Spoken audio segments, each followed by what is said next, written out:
Ayan. Magandang umaga po. Andito tayo po sa liblib na lugar. Liblib ba to?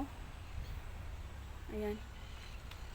Pumunta ako dito para kumuha ng stick na ganyan. Gagawin kong Christmas tree para sa dingding. Christmas tree on the wall para makatipid po tayo ng space kasi yung bahay namin maliit, yung sala. Bueno, maliit din yung bahay. Tapos gagawin ko ng parang hagdan siya pero Christmas tree. May nakikita akong tienda sa mga chino dyan. Ang mahal nung last year inakita ko may 18 euro, 24, ganun. Ang dami namang dito, pwede namang gumawa. Kaya tingnan natin kung anong kalalabasan yung gagawin kong ganito, Christmas tree. Kanina may dumaan na tagalinis ng kalye.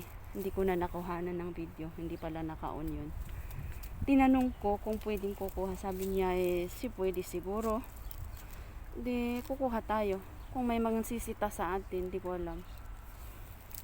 Ako na lang mauunang magpapaalam sa kanila kung may magsisita. Lalapit. Vale? Bahala kayo dyan. Ayan, ito. Gusto kong kunin. Tapos, ayan, mga ganyan. Tapos gagawin Christmas tree sa bahay. Mag-decor ng Christmas tree sa bahay. Ngayon wala akong trabahong pang umaga, gusto kong gawin lahat bago ako makahanap ulit ng pang umagang trabaho. Kaya yun, kuha tayo. Vale? Wala rin tayong kutsilyo pang kuha, no?